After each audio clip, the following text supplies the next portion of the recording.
फिर उसके बाद हम फॉरेन की से रिलेटेड कॉन्सेप्ट देखेंगे। तो यहाँ पर देखो सबसे पहली चीज़ के डिलीट के लिए हमारे पास क्या था, यहाँ पर उसने बना के दिया हुआ था। तो पहले इस एप्लीकेशन को रन करते हैं और उसमें देखते हैं कि हमारे पास बिल्कुल एडिट की तरह यहाँ पर डिलीट के लिए भी उसने क्वेरी जो है वो बना के दी हुई है।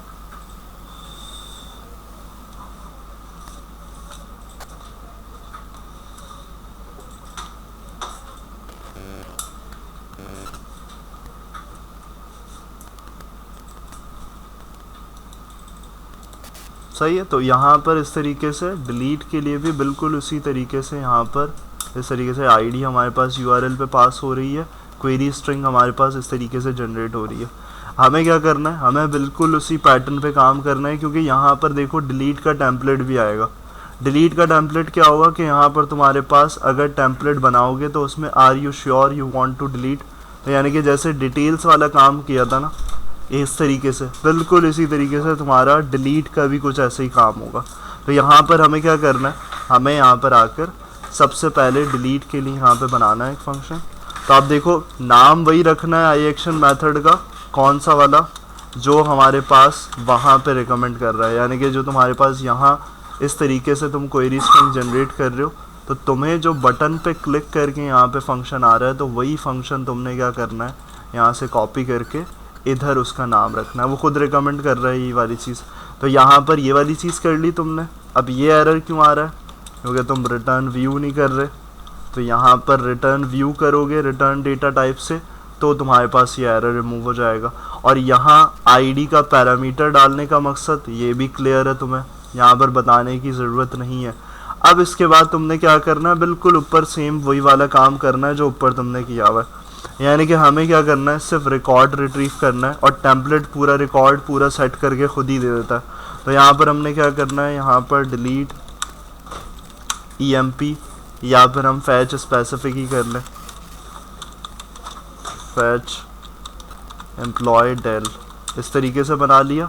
और यही वाली चीज़ बिल्कुल सेम पैटर्न यहाँ पर भी रखना है हमें, क्योंकि हम क्या कर रहे हैं, हम रिट्रीव ही कर रहे हैं एक स्पेसिफिक आईडी से, फिर उसको डिलीट करेंगे। तो यहाँ जब तक तुम रिटर्न नहीं करवाओगे तुम्हारा रिकॉर्ड क्या नहीं होगा, यहाँ पर रिटर्न नहीं होगा। तो यहाँ पर तुमने क्या करना है, फैच EMP डेल को रिटर्न करवाना है व्यू में, क्योंकि हमने बात करी थी डेटाबेस से उठा के तुम व्यू में दे रहे हो, तो यहाँ ये ज़रूरी है व्यू में। जब डेटाबेस में डाल रहे होते हो तब व्यू पे कुछ रिटर्न करवाओ या नहीं करवाओ, उससे कोई लेना देना नहीं होता। तो यहाँ पर इसको दोबारा हम एग्जीक्यूट करते हैं, और यहाँ उससे पहले एग्जीक्यूट करने से पहले हमें क्या करना है, यहाँ इस एप्लीकेशन को बंद करके यहाँ से हमने इस डिलीट का ऐड व्यू करना है। तो यहाँ पर हम आए, ऐड व्यू किया, रेजर व्यू, और इसके बाद वहाँ से टेम्पलेट सेलेक्ट जो कर रहे थे हम, यहाँ पे वही आर यू श्योर वाला है वो टेम्पलेट सेलेक्ट करेंगे डिलीट वाला, और यहाँ से हम मॉडल सेलेक्ट करेंगे एम्प्लॉय, और यहाँ पे इसको ऐड कर देंगे।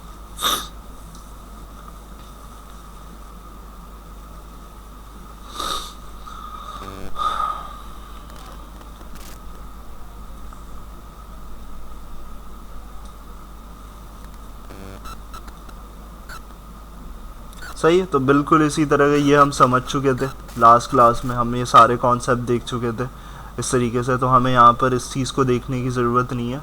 यहाँ पे तुम्हारे पास देखो नीचे एक फॉर्म बना हुआ है, यानी कि यहाँ पे क्या करेगा, ये अगेन पोस्टिंग करेगा। यानी कि तुम्हारे पास ये जो एम्प्लॉय आईडी दिया हुआ है, ये हिडन फील्ड रखी हुई है।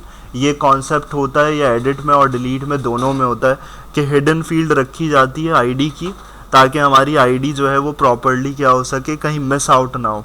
और बाकी क्या किया हुआ है बटन पे, यहाँ पर देखो फॉर्म ASP एक्शन डिलीट, यानी कि अब इस बटन पे क्लिक हो, यहाँ रिकॉर्ड रिट्रीव होगा, और यहाँ जब क्लिक हो तब जाके क्या करे, फाइनली डेटाबेस से डिलीट करवाए रिकॉर्ड। तो अगर दोबारा यहाँ पर इस एप्लीकेशन को एग्जीक्यूट करते हो और यहाँ पे इसको देखते हो, तो हमारे पास किस तरीके से रिजल्ट गेट हो रहा है, तो वो थोड़ी सी टेम्पलेट में चेंजेस होंगी, बाकी वो डिटेल्स वाला बिल्कुल सेम टेम्पलेट होगा। तो यहाँ पर आकर मैं डिलीट पे आया, तो डिलीट पे देखो यहाँ पे उसने खुद चेंज किया हुआ है थोड़ा सा डिलीट के लिए, और यहाँ पे उसने मैसेज एक चेंज किया हुआ है, और यहाँ पे तुम्हारे पास वही पूरा उसी तरीके से रिकॉर्ड आ रहा है। अब नीचे जो तुम्हारे पास वो बटन है ये फॉर्म के अंदर रखा हुआ है, यानी कि क्योंकि यहाँ फॉर्म की बात नहीं हो रही थी, उसने नीचे अलग से तुम्हारे पास बटन जो है वो बनाया है फॉर्म के अंदर डिफाइन करके, क्योंकि यहाँ तो लिस्टिंग हो रही थी। तो यहाँ जो फॉर्म है, अब इससे तुम्हें क्या करना है, इससे एक्चुअली पूरा डेटाबेस का रिकॉर्ड जो है वो स्पेसिफिक तुम डिलीट करवाना चाह रहे हो। तो अब क्या करोगे, ये तो तुमने रिट्रीव कर लिया फाइंड करवा के। अब इसके बाद दोबारा तुमने क्या करना है, पब्लिक आई एक्शन रिजल्ट, और उसके बाद देखो अब यहाँ क्या मसला होगा, यहाँ पे मसला होगा कि मुझे यहाँ पर ये बनाने नहीं देगा ये वाला फंक्शन, क्योंकि ये पोस्ट कर रहा है ना, पोस्ट तो हमारे पास यही फंक्शन हो रहा है दोबारा। तो यहाँ पर देखो मैं ये बनाऊँगा तो ये गलत है ऑब्जेक्ट ओरिएंटेड प्रोग्रामिंग के कॉन्सेप्ट से।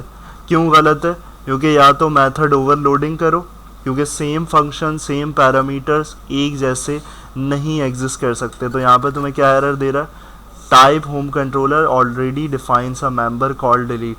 तो ये पहले से सेम पैरामीटर टाइप से डिफाइन हुआ है, तो ये चीज़ तुम्हारी क्या नहीं होगी, यहाँ पर कंसिडर नहीं होगी। तो इसको तुम क्या कर दो, यहाँ पे चेंज कर दो फंक्शन का नाम, कुछ भी कर सकते हो, ये फंक्शन का नाम कोई स्पेसिफिक नहीं है। अब जो एरर आएगा वो क्यों दे रहा होगा, अब वो रिटर्न व्यू का एरर दे रहा होगा। तो यहाँ पर एरर चेंज हो जाएगा। अब ये क्या है तुम्हारा, not all code paths returns a value. तो स्टेटमेंट पढ़ा करो कि यहाँ पर अभी ये वाली दूसरी एरर की इंडिकेशन है। उससे पहले क्या करना है, डेटाबेस में जब भी तुम्हें क्या करनी होती है, पोस्ट रिक्वेस्ट गेट करनी होती है, यानी कि वहाँ से तुम्हारे पास जब एप्लीकेशन रन हुई हुई है और यहाँ जब डिलीट पे क्लिक करोगे तो यहाँ पर क्या बनेगी, पोस्ट रिक्वेस्ट बन रही है, मेथड पोस्ट सेट हुआ है, तो वहाँ पर तुम्हारे पास क्या होना चाहिए, यहाँ इस फंक्शन से ऊपर HTTP पोस्ट होना चाहिए। क्योंकि जब भी पोस्ट रिक्वेस्ट जनरेट होती है तो उस पोस्ट रिक्वेस्ट को गेट करने के लिए हमारे पास प्रॉपर्टी क्या है, ये वाली। और यहाँ पे आके तुम क्या कर दोगे, यहाँ रिटर्न व्यू लगा दोगे ताकि ये वाला एरर तुम्हारा क्या हो जाए, यहाँ से रिमूव हो जाए जो फंक्शन पे आ रहा। लेकिन अब देखो क्वेश्चन ये है कि अब वहाँ तो तुम बटन पे क्या कर रहे हो, बटन पे वहाँ पर तुमने कुछ और दिया हुआ, यहाँ तो ये वाला फंक्शन तुम दे रहे हो ASP एक्शन उसको। तो अब यहाँ ASP एक्शन ये वाला है और वहाँ तुम्हारा डिलीट कन्फर्म्ड है, तो ये तो तुम्हारा एरर पहले यही देगा कि मिसमैच, एंडिंग पॉइंट जो है वो मैच ही नहीं हो रहा। तो ये एंडिंग पॉइंट होता है, ये तुम्हारे पास इसको मैच ही नहीं करेगा। तो वहाँ इस काम को करने के लिए तुम क्या कर सकते हो, यहाँ पे ऊपर इसको कंसिडर करवा दो। जैसे एट्रीब्यूट बेस्ड राउटिंग पढ़ी थी हमने, उसमें हमने बोला था कि फंक्शन को नहीं देखता वो ऊपर एट्रीब्यूट बेस्ड राउटिंग को देखता। तो इसी तरीके से वो यहाँ पे भी तुम इस तरीके ये वाला काम करवा सकते हो कि उसकी कंसिडरेशन में डालो कि भाई तुम इसको गेट करो, ये जो फंक्शन बना हुआ है ये असल में डिलीट ही है, तो उसको ये वाली चीज़ गेट होगी और वो उसको वैसे ही एज अ कंसिडर करके डिलीट कर कंसिडर करके क्या कर देगा, इसको एग्जीक्यूट कर देगा और इसमें पोस्टिंग कर देगा तुम्हारे डेटाबेस में, वहाँ पर जो भी सेफ चेंजेस है। तो ये वाली चीज़ तुम्हारे पास इस तरीके से डिफाइंड हो रही होती है कि तुमने ये वाला काम करना है। फिर उसके बाद सारी सेम चीज़ें जैसे तुम यहाँ पे कर रहे थे, ये वाला काम बिल्कुल इसी तरीके से होगा कि तुमने यहाँ पर भी वही चीज़ करनी है, सिर्फ फंक्शन चेंज होगा। एक क्या फंक्शन चेंज होगा कि तुम यहाँ पर आए और यहाँ पर तुमने बोला application DB dot employ dot, यहाँ पे तुम्हारे पास जो चेंज हो जाएगा फंक्शन वो क्या हो जाएगा, वो तुम्हारे पास हो जाएगा रिमूव। तो अब ये रिमूव तुम्हारे पास इस तरीके से काम करेगा और ये रिमूव तुम्हारे पास कैसे लेकर आएगा, तो यहाँ पर मैं इसमें देख लेता हूँ यहाँ, ताकि हमारे पास कोई चीज़ इसमें चेंज नहीं हो। तो यहाँ पर देखो रिमूव में तुमने std डेटा जो हमारे पास गेट होगा तो ऊपर गेट करवाना पड़ेगा इसको। तो यहाँ पर हम जो गेट नहीं करवा रहे वो चीज़ हमें यहाँ पर देनी है। तो मैं इधर आके सबसे पहले देखो यहाँ पर जो हमारा ऑब्जेक्ट है जिसके अंदर हमारा टेबल आएगा, तो वो चीज़ हमारे पास यहाँ पर नहीं आ रही है अभी।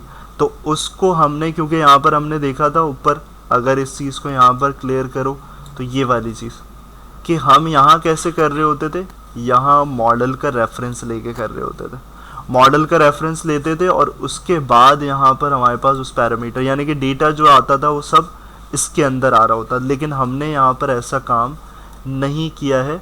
क्योंकि हम यहाँ पर क्यों नहीं कर रहे हैं यहाँ लगा के, तो यहाँ एक चीज़ देख लो, इसका भी रीज़न है कि जब तुम डिलीट पे आओ तो यहाँ पर तुमने पोस्ट नहीं लगाया हुआ है, मेथड पोस्ट नहीं यूज़ किया हुआ है। इसका मतलब है तुम्हारे पास अगर तुम ये लगा के भी रख दो कुछ, तुम यहाँ बोलोगे कॉमा लगा के मैं ये करूँ कि यहाँ पर मैंने मॉडल का रेफरेंस दिया और यहाँ बना दिया एक पैरामीटर, तो उसमें वैल्यू नहीं आएगी क्योंकि कुछ पोस्टिंग ही नहीं होगी। तो उसके लिए तुमने क्या करना है, यहाँ पर तुमने बोला कि भाई employ data is equals to, और बिल्कुल यही वाली सेम चीज़ तुमने क्या करी, यहाँ पे देखो तुम्हें प्रेफर कर रहा है, तो यही चीज़ तुमने करी। अब उसको फर्स्ट और डिफ़ॉल्ट से करो, किसी भी चीज़ से करो, तो अब देखो ये सारा डेटा जो है वो गेट हो गया स्पेसिफिक आईडी से, और किसके अंदर आ गया, वो तुमने पास कर दिया यहाँ पे empd। यानी कि ये जो जितना डेटा है स्पेसिफिक आईडी से आया है, तुमने रिमूव का फंक्शन दिया और उसमें ये तुमने सारी चीज़ें क्या करवा दी, रिमूव करवा दी। और लास्ट में कि जब तक तुम सेव चेंजेस नहीं करते तुम्हारे डेटाबेस में चीज़ें जो हैं वो नहीं होती अपडेट। और इसमें एक क्या लगा सकते हो, वैलिडेशन चेकिंग क्या कर सकते हो कि तुमने यहाँ पर कहा कि ये जो एम्प्लॉय डेटा आ रहा है तो ये एक्शन जब परफॉर्म करो जब नॉट इक्वल टू नल हो, यानी कि इसमें ये चेक करे और यहाँ पे क्या चेक करे कि भाई अगर ये नल के बराबर नहीं है, इसके अंदर कुछ रिसीव हो रहा है, तब ये वाली चीज़ें परफॉर्म होनी चाहिए इस तरीके से। तो यहाँ पर इस तरीके से तुम क्या कर सकते हो, वैलिडेशन चेकिंग, कुछ यहाँ पर कंडीशंस डिफाइन कर सकते हो। तो ये वाली कंडीशन हमारी इस तरीके से डिफाइंड हो गई, और फिर उसके बाद ये तुम्हारी चेकिंग होगी। और जैसे ही सेव चेंजेस हो तो सेव चेंजेस के बाद तुमने क्या करना है, यहाँ पर वही टैम डेटा का यूज़ करना है। और टैम डेटा में हम क्या रखते हैं, हम वही वाली चीज़ रखते हैं जैसे यहाँ पर बिल्कुल सेम थी। तो इसी को लेके यहाँ हम कर देते हैं पेस्ट और इसको हटा देते हैं यहाँ से, यहाँ पे आके और यहाँ पर क्या कर दें हम, एम्प्लॉय डिलीटेड सक्सेसफुली। और फिर सबसे लास्ट हमारे पास क्या आएगा, return redirect to action index पे कर देंगे इसको और होम। सही, तो यहाँ पर इस तरीके से तुम्हारे पास पूरा ये डिफाइन हो गया काम। इसको यहाँ पर रीस्टार्ट करते हैं एप्लीकेशन को और यहाँ पे चेक कर लेते हैं कि हमारे पास प्रॉपर्ली रिकॉर्ड जो है वो डिलीट हो रहा है या नहीं।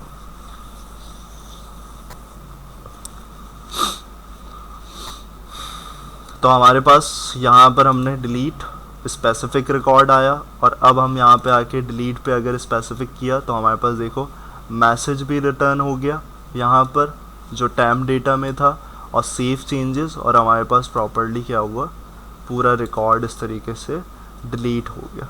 सही, तो यहाँ पर रिफ़्रेश करके ये हमारा टैम डेटा भी रिमूव हो जाएगा और इस तरीके से पूरा